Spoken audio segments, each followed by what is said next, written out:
Alright, g'day guys, back again with another solo edition of the pod, The Hit Out, the podcast where I just sort of hit on some quick little pieces, a smaller in length episode of the podcast, and also one that doesn't have a guest. So guys, we're going to get straight into it. We have to start at the top. Obviously the previous hit out I did a few days ago was a preview for Tszyu Opetaia's world title defense. We'll get into that later against Brandon Glanton. So today our main focus is going to be the review. We're about 24 hours to the hour removed from Tszyu's fight. If you didn't know what happened, Tszyu won a unanimous decision over 12 rounds over a tough and game as hell Brandon Glanton. Tszyu won every round on the judges' scorecards. I personally thought he won every single round. So how did he do it?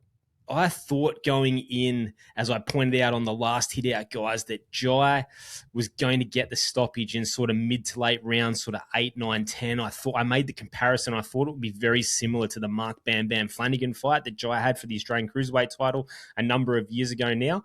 It definitely played out a little differently. So how was it different? Okay, so we thought Brandon Glanton was going to have to apply immense pressure on Tszyu. As we know, no one in the cruiserweight division can move like Tszyu. No one's as dynamic as Tszyu. Shout out to Mike Altamura for that word. Always got to give that man credit. It's the perfect word to encapsulate Tszyu's abilities. He's too dynamic for these guys. He can do too many things. He can change things up. He's too athletic. He's too fast. He's too explosive. So Brandon Glanton did what we thought he was going to have to do. He was going to have to really cut the ring off and get close and make Tszyu stop. The way you attack a moving target is by getting that target to stop moving. And Brandon Glanton was trying his darndest to do that in the first sort of 4 rounds. But Tszyu was expertly making him miss, evading shots with ease. He was countering for the most part. But look, I have to be totally honest, within about 30 seconds of the first round, I thought Tszyu looked flat. You know, and there's obviously reasons for that. And a 70% version of Tszyu was still more than enough to absolutely thoroughly dominate Brandon Glanton. So it was still a great performance by Tszyu, but certainly not the high watermark of his career that, say, in my opinion, was the Maris Breedis' first fight. That was the sort of the sharpest, most switch on we'd ever seen Tszyu. And he's had great performances since then, no doubt. But you know, like we do with everyone in their careers, we compare every performance to the best performance they've ever had. And I thought this one was under that. But we will get into potentially those reasons why later. But back to the fight.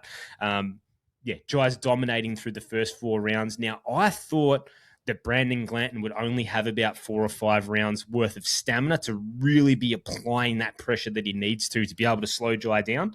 I thought there would be a point in the fight at about 4 or 5 rounds where the endurance and the stamina would start to diminish for Brandon Glanton. He was going to be able to be less effective applying that pressure, and then I thought Tszyu was really going to start taking over to the point where he was going to force a stoppage later in those middle to late rounds, like I pointed out. Now, I badly underestimated Brandon Glanton. Even though Tszyu won so widely on the cards, I thought he was going to do it even easier than he sort of did with respect to Brandon Glanton. So I badly underestimated the forward pressure and the stamina and the endurance and the determination of Brandon Glanton, which was unbelievably impressive. I also underestimated how bloody tough this bloke is. My God, this guy was eating shots. He was eating left hands. He was eating right hooks. He was eating right uppercuts. He was eating left uppercuts. He was eating body shots. Nothing seemed to hurt this guy. My God, like Tszyu's landed similar shots and knocked blokes out in his last 4 fights. Brandon Glanton walked through them all. He had a massive hematoma in the middle of his forehead. It did not deter him. Man, he is the most unknockoutable guy I've seen in quite a long time. And Tszyu can punch, and Tszyu can catch you. That's Tszyu's ability. It's not necessarily the raw power. It's his timing and his ability to catch you. And as they always say, it's the shot that will hurt you is the shot that you don't see coming. And Tszyu can catch you with shots you don't see coming. He caught Brandon Glanton regularly throughout this fight at all stages with shots he did not see coming. Powerful shots that would put other guys out, and Brandon Glanton just kept coming forward. My God, he was so tough. Now, at the point of the fight, that sort of 4th, 5th round where I thought Brandon Glanton was going to drop off, he actually impressed the hell out of me. he dug deep and put even more pressure on Tszyu. Tszyu started to slow down just a little bit, but Brandon Glanton was able to force Tszyu from about the 5th or 6th round to really start fighting on the inside. Look, it got messy. It wasn't the most aesthetically pleasing fight to watch to the eye, but that's what you have to do when you're in there with Tszyu. You can't box with Tszyu. Who can box with Tszyu? You have to make it dirty. You have to make it rough. You have to take Tszyu to a part of the ring and make him fight at a distance that he is hopefully for you uncomfortable in. Now, I can't remember the last time I saw anyone make Tszyu fight on the inside for such long stretches of the fight. Mind you, Tszyu was dominating on the inside, but I can't remember a fight where Tszyu has had to do that. So we really got to see a new facet of Tszyu's game. And he was absolutely brilliant at it. Look, he was getting hit occasionally on the inside. I much preferred him at the mid-range where he was making Glanton miss and countering. And I think obviously that's what the corner wanted as well. But, I can understand Tszyu's point. He's like, well, I'll just stay here and bash him and, he can't hurt me. I'm winning at this range too, and I'm not burning out my legs as much. So, I understand where he's coming from, and I'm not berating him for making that choice. But as a fan, I thought it was great. I didn't think, and I didn't pay Brandon Glanton the respect that he deserved, probably. I think I underrated him. His skill level and his abilities in that respect were about where I thought they were, what I'd seen from previous fights. But I underestimated his determination, his willingness to wade through hell to try and get the job done, and his desire and his toughness. My God, he was so tough. So, so from about the 5th and 6th round, we had Brandon Glanton really forcing the issue with Tszyu. Tszyu would sort of start the round at mid-range and inevitably after 30, 40 seconds landing some absolutely beautiful shots, Glanton would really bite down on the mouthpiece and somehow, some way, sometimes walking through clean punches, getting hit, find a way to get to Tszyu, get to the inside and give himself the best opportunity to land his own offense, which he rather sparingly was able to do. Tszyu was dominating on the inside. Again, I mentioned the fight started to get a little sloppy. I don't blame Brandon Glanton for that. He had no choice to. If you stand on the outside with Tszyu, you're a sitting duck. That's just the cold, hard facts. So he did what he had to do to give himself the best opportunity to win. So he impressed me. We got to see a new facet of Tszyu on the inside. That impressed me. And I don't even think it was Tszyu at his best. I think Tszyu was at about 70%. So, Tszyu gets the job done pretty easily. A lot of people are talking about the ref. So what happened? The ref ended up taking a point off Brandon Glanton, I think in the 6th round or so for excessive clinching. And look, they were both holding, but it wasn't a passive clinch, if that makes sense. Like, I hate clinching. I can't stand it. I wish the refs would really make a concerted effort by taking points and on offering more stern warnings to get passive clinching out of the game. These guys weren't passively clinching, I didn't think, at least not to the point where it was egregious or really affecting the flow of the fight or affecting the action of the fight. But they were sort of clinching and punching at the same time. So I get it. Anyway, there was a couple of warnings. Brandon Glanton loses a point in the 5th or 6th. I mean, he hadn't won a round at that point. I was like, all right, whatever. He landed 2 low blows on Tszyu, I think a round apart, or maybe 2 rounds apart, I would say. And Brandon Glanton lost another point. I thought that was fair enough. 2 fairly obviously low blows. You got to do something about it. And then weirdly, I think it was the 9th or the 10th round, the ref took a point off Tszyu for clinching. I was like, all right, man, whatever. So I'm sort of conflicted. I think the referee was Alan Huggins. I'm conflicted because I think more refs should take more action and take more control. I think all the warnings should be in the change rooms before you get out there. And the first time you make an infraction, you take a point.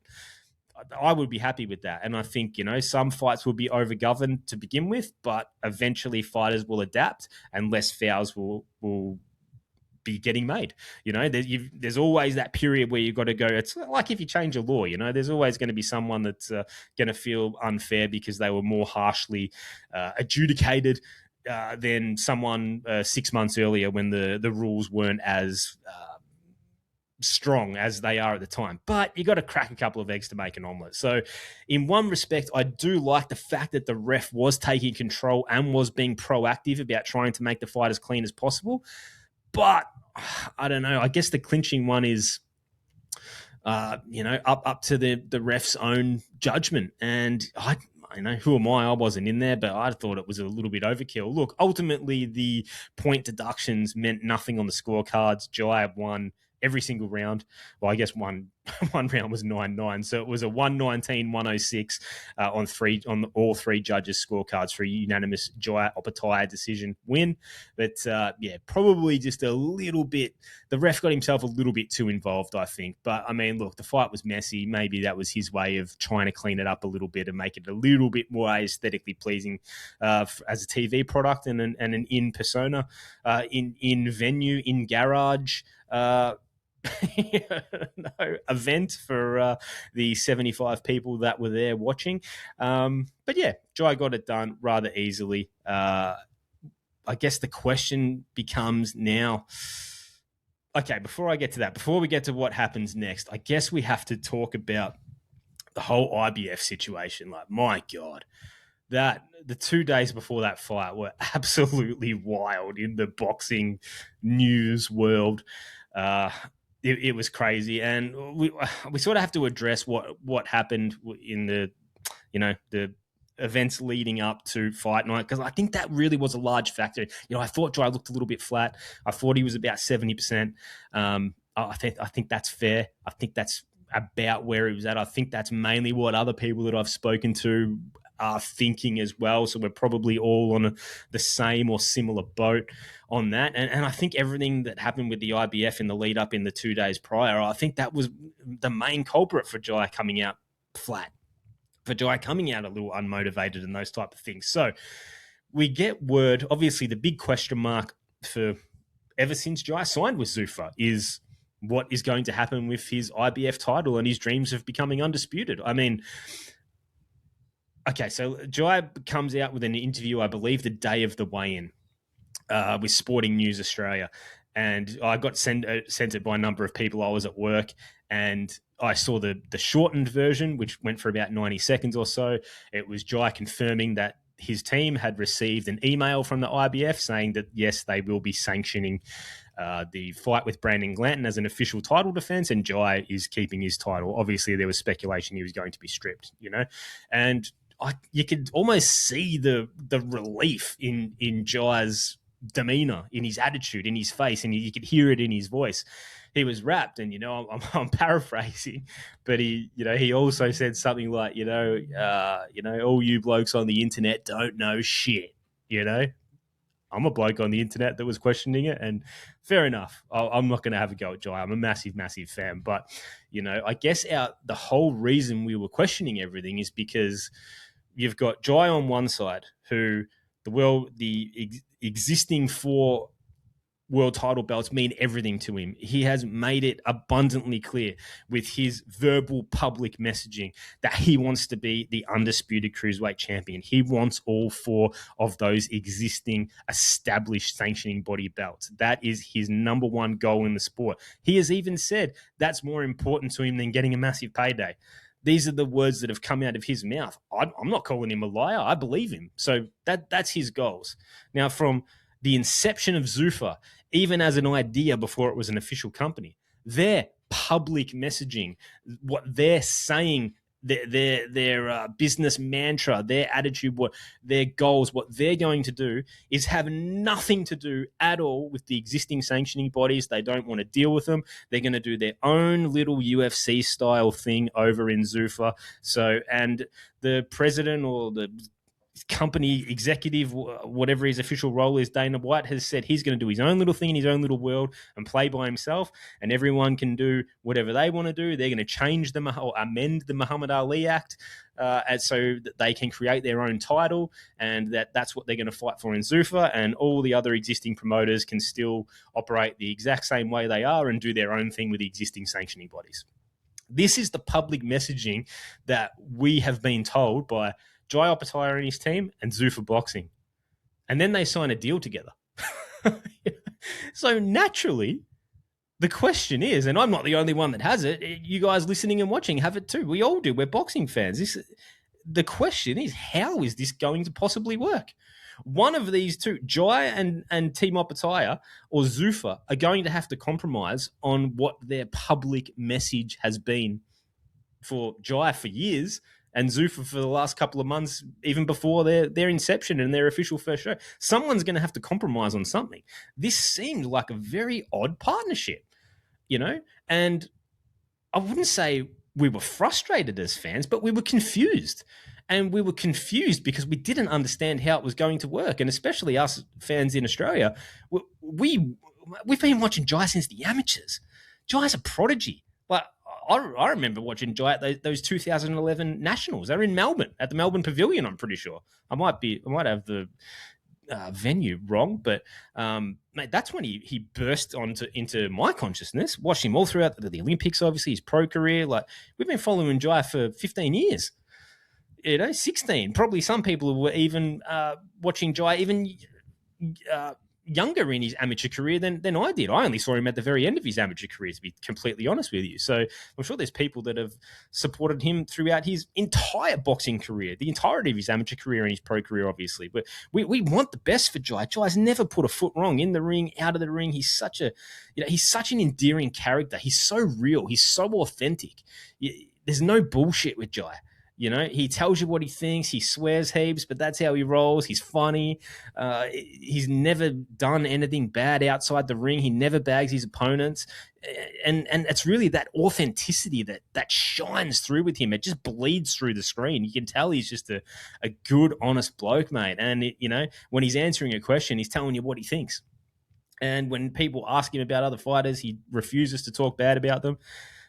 There's not a negative thing in the world I could possibly say about Tszyu. So what sort of struck me was from look, I don't really care. I'm sure I'm personally not on Tszyu's radar, but when he said that comment in the interview, like, oh, you blokes on the internet don't know shit. I was like, yeah. First thing I thought, because it was such a wild week and it was back and forth, the first thing I thought was, oh God, I hope this doesn't backfire. I hope the IBF doesn't pull out because this quote's going to get clipped. But ultimately that happened. But then the other thing was, I think Tszyu thinks I don't know. I don't want to put words in his mouth, but the impression I got was I think Tszyu thinks our questions come from a place of criticism, and they don't. They come from a place of concern. We all want Tszyu to achieve his goals. We all want him to be undisputed. That's his number one goal, and we want to see him fulfill that. He's the best fighter in this country, and he can do it. I believe he can beat everyone at 200 pounds. There's no doubt in my mind he's the best cruiserweight in the world. We want to see him achieve those goals. From the public messaging we've received from Zuffa and from Team Opetaia, their goals seem to not align. Again, we're not in the back rooms having the meetings and the conversations, but the public messaging that we have seen, their goals do not align. It really was extremely confusing as to why this deal even came together. It seemed from the outside looking in to be more of a roadblock than, a rocket ship to those goals. And ultimately that ended up being, and look, I take no pride in being right or anything. That's not what I'm talking about. I said on the last episode, I hope I'm wrong. I thought the IBF were going to strip him. I hope I'm wrong. I hope he gets to keep that title. He deserves it, and he deserves all the other ones too. But yeah, what I would say to Tszyu, especially with those comments he made about, the internet losers like me or whatever. I made that, he didn't say it that strongly, but, we don't know shit on the internet. Our questions come from a place of concern, not criticism. That's what I would say. And I don't know if Tszyu sort of gets that. But, he's a no bullshit kind of cat. He just wants to get in and fight and shut up. He probably thinks us, talking about him and people who talk about the sport and don't do it like me, that probably makes no sense to him in his brain. He's like, what do they get a life, guys? That's probably what he thinks. And fair enough too. That's fine. But, all I would say is, our questions come from a place of concern, not criticism for sure. So, and then we look at, so to finish off that round before I jump ahead, so only a couple of hours after Tszyu makes that statement on Sporting News Australia in that video interview, we were all extremely relieved for him. I actually spoke to people on the phone. People who were messaging, us internet, us internet guys, us losers.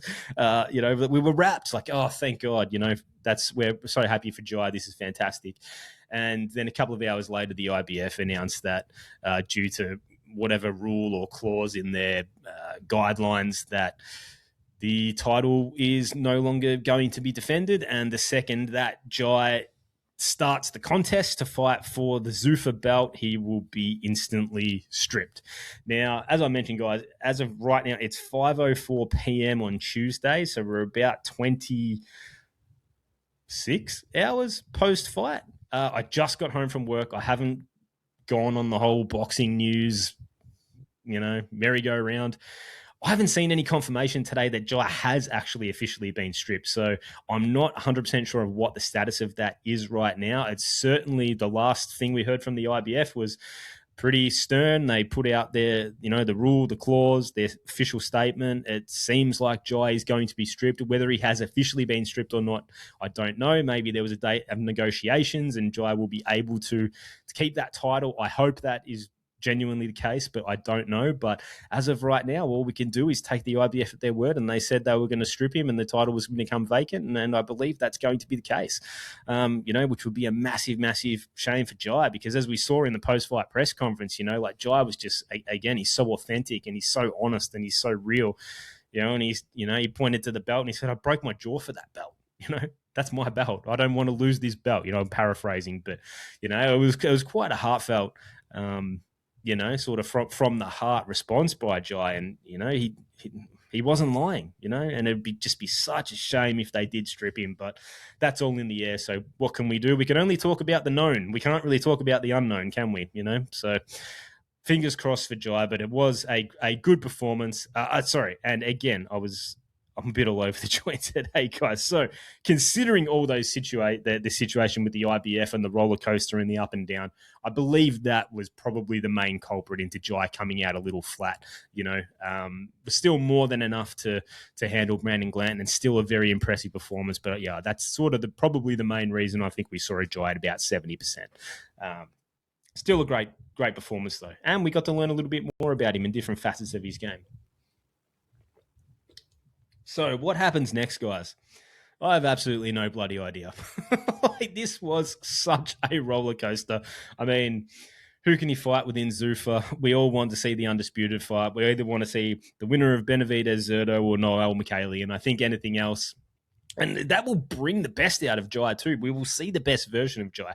We have to remember, we're only a couple of years away. Tszyu was notorious for fighting up and down to his level of competition pre-Breeders. When he had the hand issues, finally got the hand sorted, and now he could blast through guys and knock dudes out brutally that he was...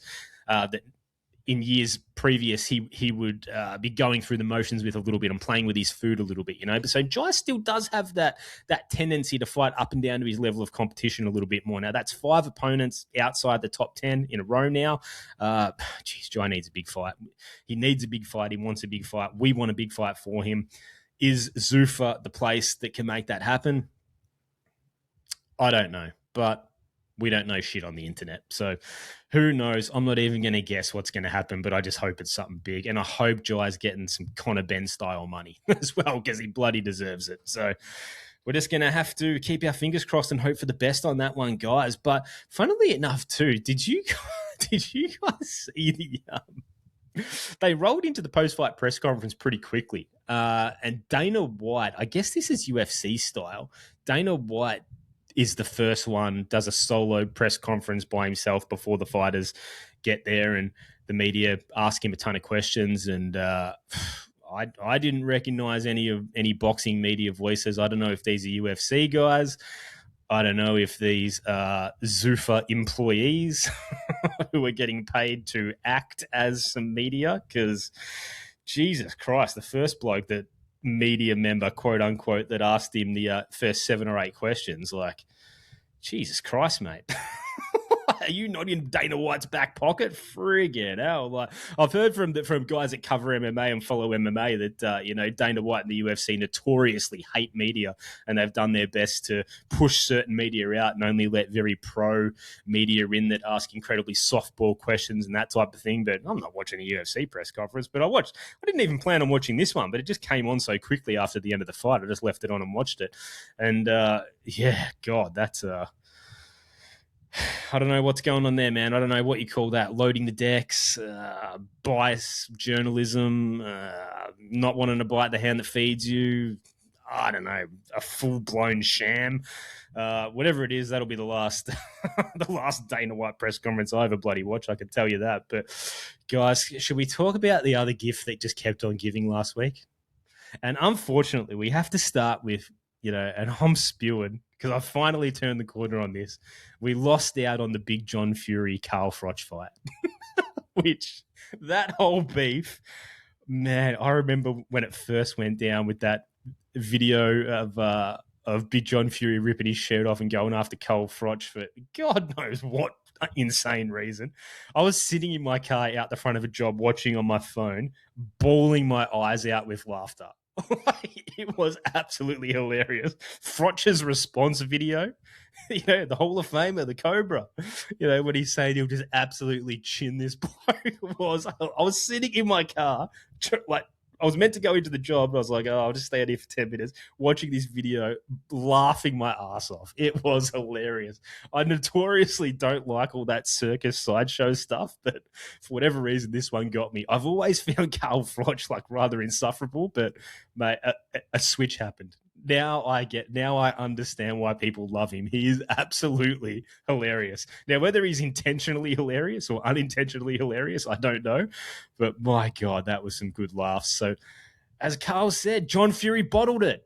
He bottled it. They had the fight lined up. There was going to be a fight, apparently. Who knows? And John Fury bottled it, mate. He bottled it against the Hall of Famer, 80,000 at Wembley, the Cobra. My God. But we lost out on that. But, guys, we got another gift. Dana White wants to fight Eddie Hearn. What the hell is going on, man? He wants to fight him. Oh, mate, that's so funny. And Eddie Hearn does this response. Gets asked about it in an interview. And again, I don't even know why I like this stuff. I avoid this type of thing normally. But these two circus events I have just found so goddamn entertaining. It's so funny. And Eddie Hearn's response, and he's going, I've seen footage of Dana sparring, and, he's pretty good, I might get chinned, but, I'll definitely have to take the fight because, it's going to be worth so much money. Actually, I'll probably just spark him out. Anyway, he just changes the topic. So, I love this. I hope this fight happens. It'll be so funny. And I was watching the Jai Opetaia fight with my old man, and in between the fights, I'm bringing him up to speed, and we're having a laugh. And he made a great call when he goes, I'm talking about, the Eddie Hearn fight. I just told him that quote, and he goes, yeah, but mate, that's pretty unfair. Dana White's got a huge advantage. And I go, oh, does he? What is it? And he goes, well, if they end up fighting, Eddie Hearn's going to have to pay his sparring partners, and Dana White lives with his. How good is that? So call of the day went to my old man. And if you don't understand the joke, like I said last time, just Google Dana White Mexico nightclub and it will make all the sense in the world. Call of the day goes to my old man. That was fantastic. But all in all, guys, what happens next for Jai? We really don't know. We're as confused now as we were when the deal was made, as we were in the days before with the IBF situation. We don't know. But he's healthy, seemingly, no injuries. He definitely wants to take some time off the media, so we're probably not going to hear from him in a while, and, rightfully so. And hopefully, something big and really meaningful for Jai's career can happen next. But, I have no idea, mate. There's just too many unknowns to even possibly try and guess. It'd be to just be like just plucking something out of the air and hoping it happens, mate. I have no idea. But guys, also today I did see that Tszyu's next fight has been announced, and shout out to Liam O'Brien. He actually sent me the full card a couple of hours ago. So mate of the show, Liam O'Brien, everyone get on board and Liam has The Journeyman, I think, is his YouTube channel. I think he's taking a little break from it at the moment. I'm actually trying. I've been trying to like suggest and like nudge him to start back on The Journeyman. And I don't know if you guys know, but Liam has like an unbelievably technical eye for the sport. He loves like the super minute details. And I know he's passionate about it. I said to him, like, man, why don't you start doing like technical breakdowns on The Journeyman on your YouTube channel? He's like, I don't know how to do it or whatever. I'm like, mate, that would be like no one else in Australia is doing that. It would be such an awesome like lane just for him. And I think he'd be really good at it. So yeah, I'm sure if you guys know me, I'm sure you know Liam. Yeah, let's razz him up. Let's get him to do it because I reckon he'd be really good at it. But guys, so we've got Tszyu's next fight on Easter Sunday coming up. It's going to be a pay-per-view. So let's go through the card. Tszyu is fighting. Oh, hang on. I'm just on BoxRec. Let me go back. Tszyu will be fighting in the main event an Albanian fighter who's 20-0 called Dennis Nurja. Interestingly enough, for the WBO International Middleweight title, I've believe since just reading some stuff on the internet, and not extensively, but I believe that there's going to be a catch weight of 157 pounds. So, yeah, and picking up an international title, which I'm assuming will get Tim ranked at middleweight as well. Whether or not this is a permanent move, I'm not sure. The fact that it's 157, I would think it's probably not. You would think he would fight at the full 160 if he was planning on staying there. But the international title's there, so he will get a ranking if he wins. So will Nurja, conversely, if he wins. So, yeah, a little bit confusing, but, you know, I'm sure our good mates at No Limit will tell us all the details in due course. Also, guys, in the co-main, Sam Goodman's back, and he's fighting a 23-1 Argentinian called Rodrigo Fabian Ruiz. And interestingly, weight-wise for this, Sam's gone down back to super bantamweight. I had a look at Rodrigo Ruiz's BoxRec. I'll just get it up now. Most of his fights have been in Argentina. Let's see. His one loss was to a Russian in middle of last year, Muhammad Shekov. He lost a 10-round decision over in Russia, which is no disgrace there. Good experience for him traveling. What do we got? And his last fight, he stopped Isaac Arias, who's 18-2 in the 6th round. To be honest, guys, I've never heard of Ruiz. I'm going to have to do some YouTubing. But on paper, not a bad fight for Sam. But back at super bantamweight, which I think is the really interesting point there. I thought he was going to stay up at feather, but yeah, so I've got to put my hand up, and if anyone's heard of, is familiar with Rodrigo Fabian Ruiz, hit me up, give me some background info. I'm going to have to watch some fights and educate myself. Guys, Callum Peters is back, and Callum Peters is fighting a guy called Delio and Zakweki Muzinho, who's also 4-0 with 4 knockouts. Oh, Callum Peters is 5-0. Yeah, similar record. I did have a quick look at lunchtime on my phone. I saw his second last fight, Muzinho. Southpaw, raw as hell, wings that left hand, super aggressive. I think it's going to be a fun fight. I think Callum Peters is going to beat the absolute piss out of him, but I think it'll be fun for a couple of rounds. We got that fight there, guys. We got also of note, Paulo Acuso is back against Kittipong Jian Hao Ho. What a name. Kittipong Jian Hao Ho. That could be a song. For the IBF Pan Pacific Light Heavyweight title. I did have a little look at Kittipong as well. He's 13-1-1. At lunchtime, the two ones I looked at were Callum Peters' opponent and Paulo Acuso's opponent. Now, looks kind of similar-ish to the level of Abdullayev from Paulo Acuso's last fight in December, which he kind of cruised through. I would imagine it's just another slight step up, but still a bit of a cobweb knocker-offer, if you know what I'm saying, for Paulo. But, it's just good to see him being active again. So, towards the back end of this year could be really big for Paulo, but he needs those fights and No Limit are giving them to him. So that's fantastic. Can't wait to watch him again. A really good fight here, guys. Max Reeves is fighting Francis Waitai for the WBO Oriental Super Middleweight title. We've also got Ahmed Redders on the card against TBA. Darren Garrett-Turello's again in against Dominic Bailey. We got a rugby fight, of course. Who cares? I'm not even talking about it.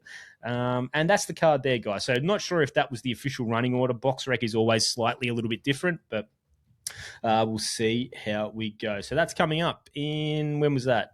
April the 5th, I believe. Let me double check that. I should have had a look. Yes, Sunday, the 5th of April, Easter Sunday. So we've got that to look forward to. Look, is it pay-per-view worthy? Absolutely not. But we're no limit a pay-per-view company, as if they're going to do anything for us for free. Anything with a Tszyu on it, or anything with any of their fighters on it, they're going to charge us. It is what it is. It's like the bloody, the fuel at the moment. Try and fill up your car with diesel.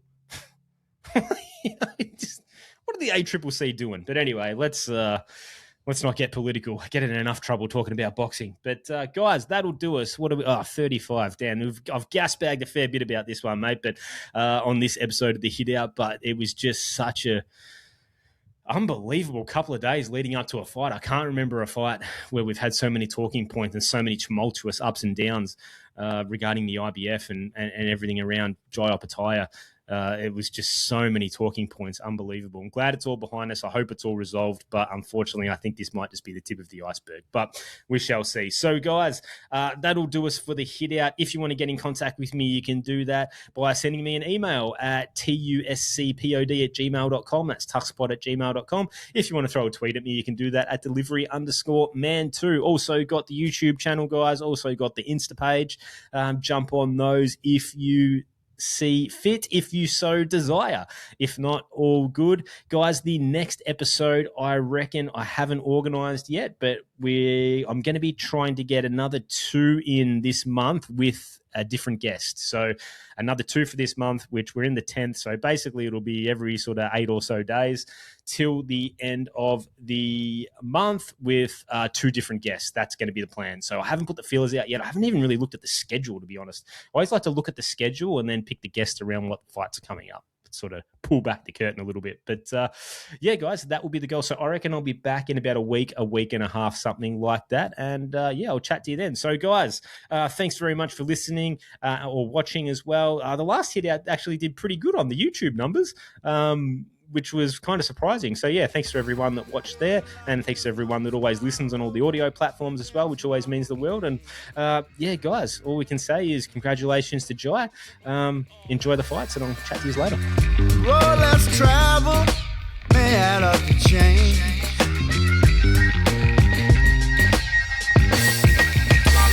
Living like there's no tomorrow, then tomorrow came. Going all out. I was living like there's no tomorrow, then tomorrow came.